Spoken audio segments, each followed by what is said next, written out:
Welcome back to the channel.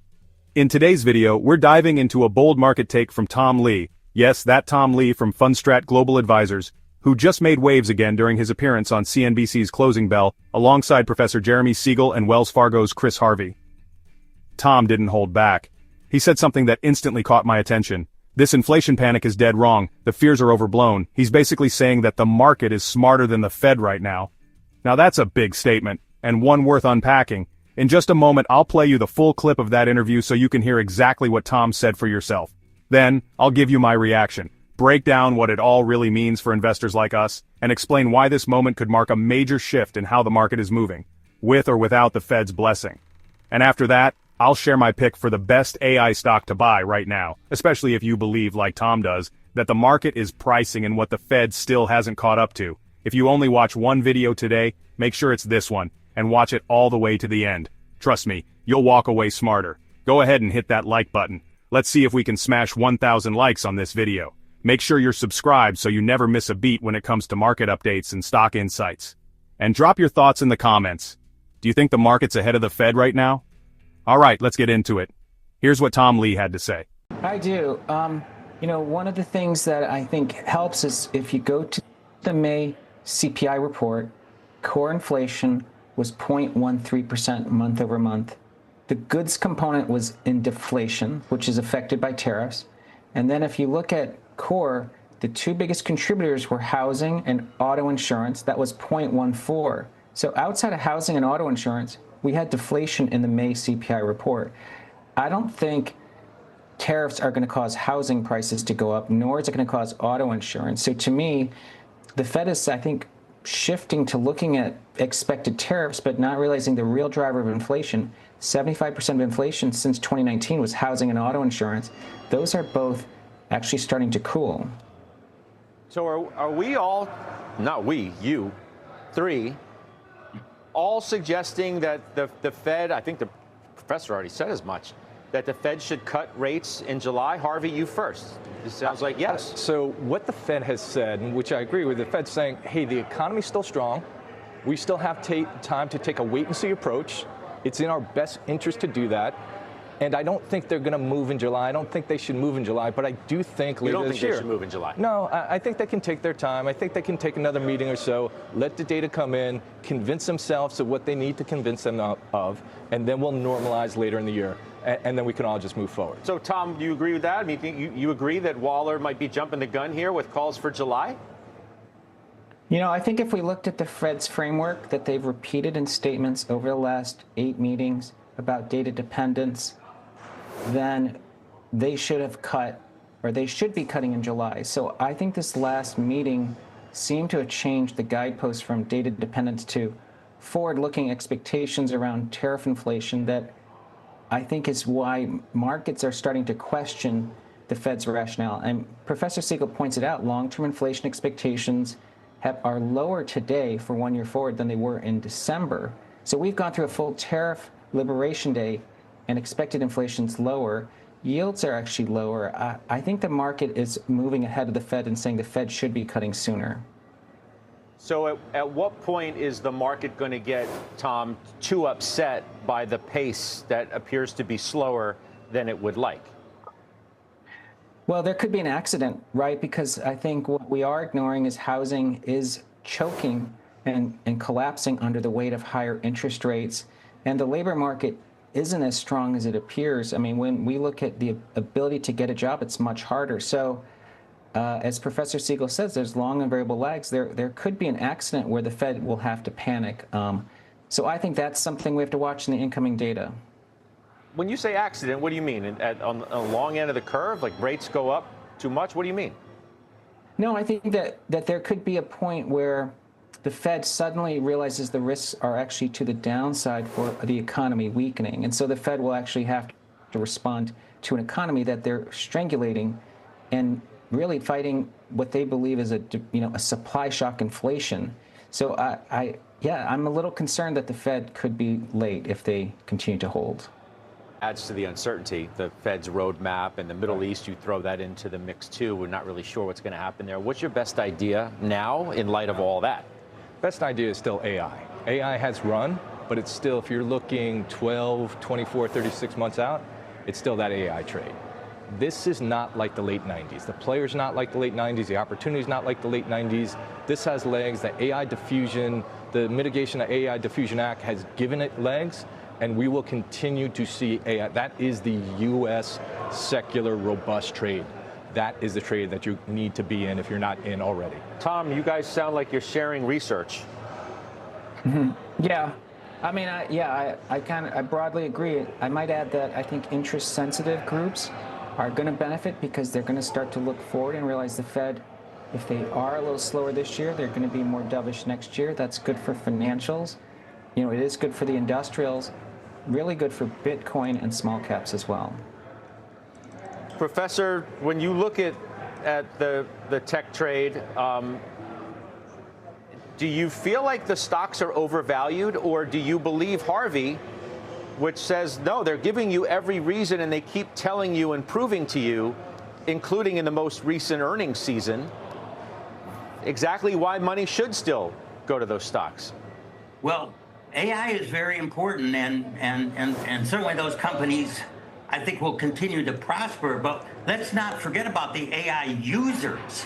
And I think it's in the infancy of use to cut costs by regular firms that are not in technology.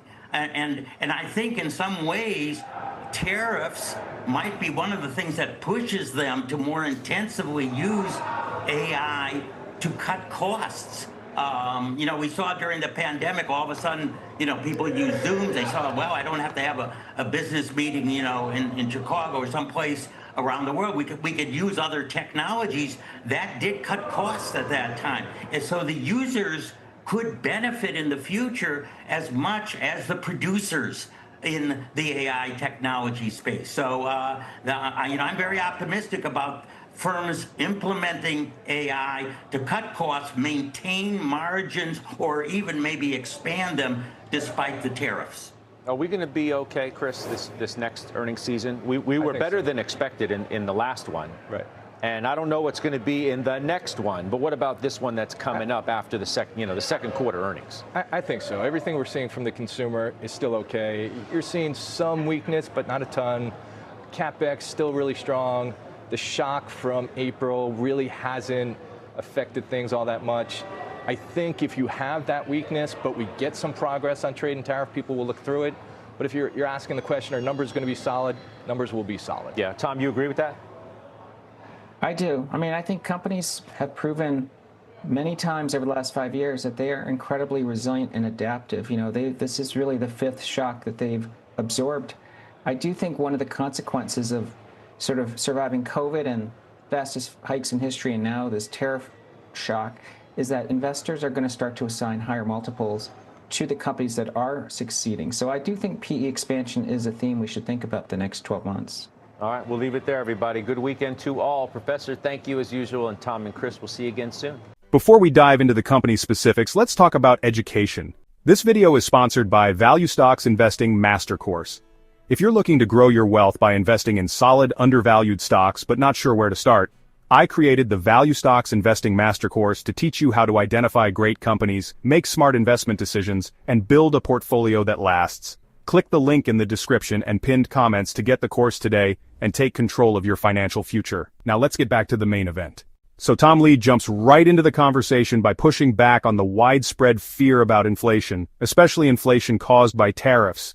He says that yes, economists and the Fed are worried tariffs will push prices higher, but when you actually look at what's happening on the ground, that just doesn't seem to be the case. Tom points out what Costco is doing as a real-world example. Costco is saying we're not raising prices on most day-to-day items. They're trying to absorb the cost impacts of tariffs rather than pass them on to the consumer. And that's not just a feel-good move, it's a strategic decision showing how corporations are actively managing price pressure. And Tom is saying, this is the reality we should be paying attention to. He backs that up with hard data from the May CPI report. Core inflation rose just 0.13% month over month. Even more interesting, goods prices actually showed deflation, not inflation. The two biggest contributors to that modest inflation number were housing and auto insurance. And tariffs, he argues, don't really affect either of those. So again, his point is clear. the inflation narrative is not lining up with the real data. Now here's where things get really interesting. The conversation turns to the Fed's rate policy. One of the panelists, Chris Harvey from Wells Fargo, argues that the Fed should wait and see before cutting rates, that they still have time. But Tom disagrees. He says if the Fed is really data dependent as they claim to be, they should have already cut, or should cut in July. He even suggests the Fed might be quietly shifting its framework, from reacting to real-time data to reacting to forward-looking inflation fears, and that's got the market scratching its head. Now think about that. If the Fed keeps reacting to future fears instead of what's happening now, it could risk strangling the economy unnecessarily. That's when Tom brings up a scenario he calls an accident. In other words, the Fed may eventually realize they've over-tightened too late and have to panic cut rates once the damage starts showing up clearly in the data. And folks, this is a serious warning. Tom believes housing is already collapsing under the weight of high interest rates. He also points out that while the jobs market might look strong on paper, it's actually getting harder for people to find work, so we're seeing cracks beneath the surface that the Fed might be underestimating. And then, in classic Tom Lee fashion, he pivots to where the real opportunity lies even in the midst of all this macro uncertainty. His answer? AI. He says the AI trade still has legs, not just for the next few months but for the next 12 to 36 months. And he makes a crucial distinction. This isn't like the late 90s dot-com bubble. The players are different, the adoption curve is stronger, and thanks to legislation like the AI Diffusion Act, there's policy tailwind supporting AI infrastructure and expansion. Even more interesting, he says that interest-sensitive sectors are going to start bouncing back too.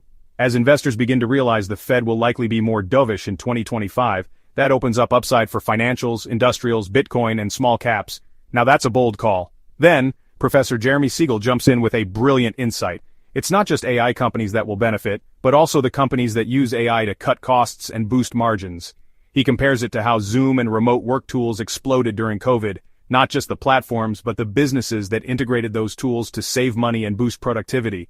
In other words, the second-order effects of AI adoption could spread deep across the economy, especially in non-tech sectors looking to offset cost pressures like tariffs. Finally, they talk earnings. Are we heading into a weak earnings season? Not really.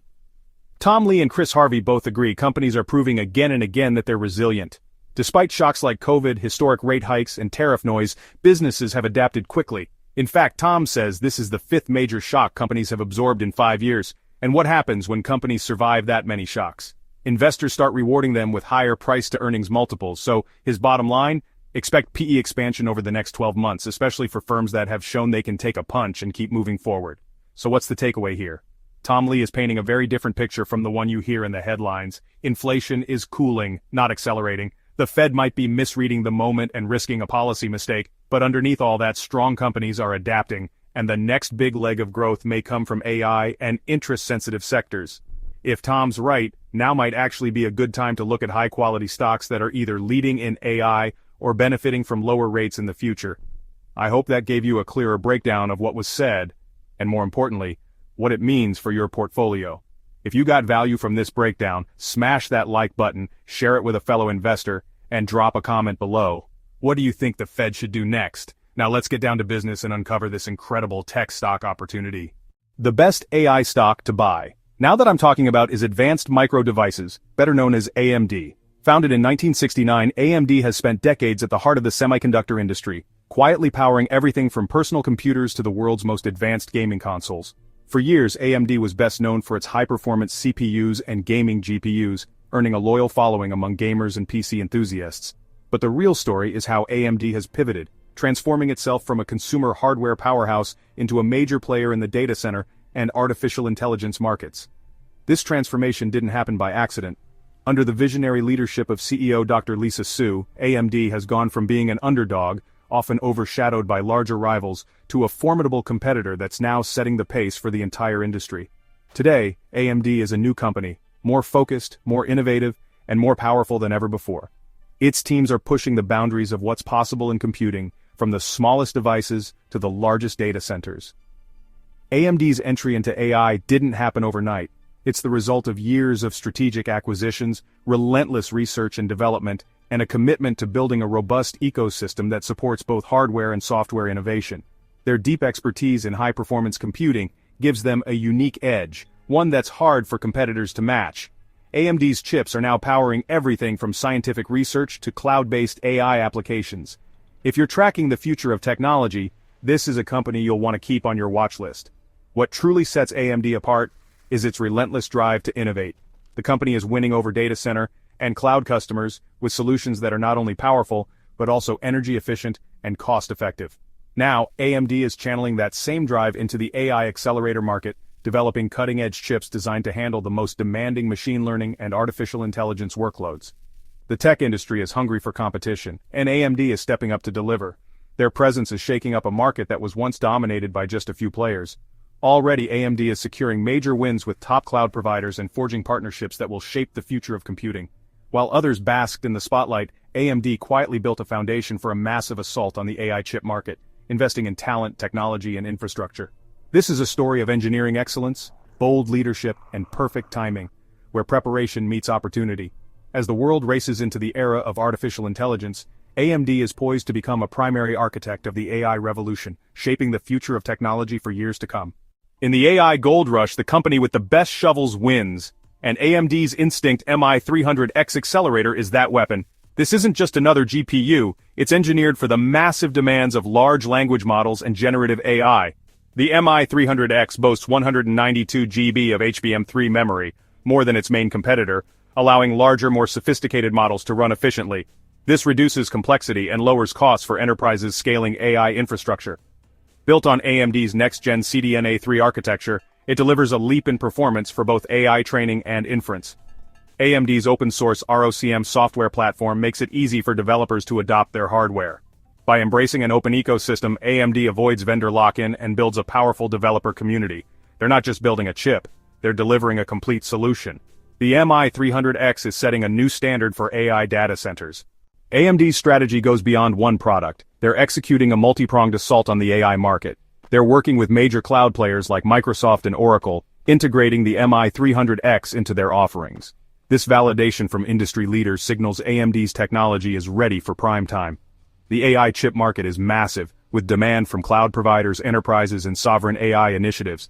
AMD's broad approach ensures customers of all sizes can access their technology. Even a modest market share could mean monumental revenue growth for AMD. Analysts forecast explosive growth for AMD's data center division. The MI300X is just the beginning. AMD has a clear roadmap for future products. Investing in AMD is a bet on world-class engineering, visionary leadership, and relentless competition. With a market cap sitting at around $207 billion and earnings per share at $1.38, AMD is currently trading with a price-to-earnings ratio of 92.93, which might sound high, but the growth narrative behind it justifies a lot of that premium. Their revenue in 2024 came in at $25.79 billion, with $1.64 billion in net income. Now here's the kicker. The current stock price of around $128.24 is actually more than 100% below its estimated fair value of $256.69. That's a massive potential upside for investors looking long-term. Now let's get into what's really been fueling this fire. First off, AMD's role in the AI space is getting serious recognition. Their Helios rack-scale AI systems are reportedly outperforming what Intel's bringing to the table, which is huge. This development places AMD in a prime spot in the AI arms race, an industry that continues to dominate investor attention. And that momentum is translating to the bottom line. The client segment revenue jumped by 67.7%, largely due to rising demand for Ryzen CPUs and the accelerating push for AI-enabled PCs. It's a clear signal that AMD isn't just riding the hype wave, they're delivering. Analysts are taking note too. Many maintain a strong buy rating on the stock, citing the company's solid operational growth and its ability to carve out a bigger slice of the AI market. Some are even projecting that AMD could reach $200 within the next year or two, assuming the growth trajectory continues and the AI trend stays strong. From a technical perspective, the stock has been showing healthy momentum. Higher lows, higher highs, and solid support in the $120 to $125 range. That's a strong setup for further gains if current trends hold. In the news, we've seen multiple headlines reinforcing AMD's growing dominance. On June 21st, a piece titled "AMD Runs Circles Around Intel with Helios Rack-Scale AI Systems" made waves. Just the day before, another article laid out 3 reasons AMD could be the hottest stock of the summer. And back on June 19th, coverage focused on their exploding client segment revenues, pointing again to Ryzen CPUs and AI as major catalysts. Zooming out to the broader market, indices like the S&P 500 and NASDAQ are showing resilience, which creates a positive backdrop for growth stocks like AMD.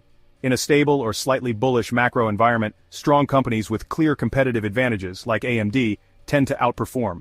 Bottom line, AMD is in an impressive uptrend, not just in price, but in business fundamentals. Between its AI breakthroughs, surging revenue, and bullish analyst sentiment, this is a stock that continues to look more and more attractive heading into the second half of 2025.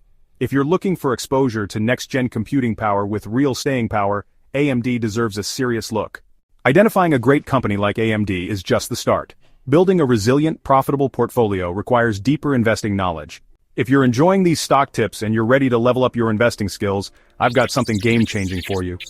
I've just relaunched my Value Stocks Investing Master Course, designed to teach you the exact principles used by investing legends like Warren Buffett and Benjamin Graham. But this isn't just theory.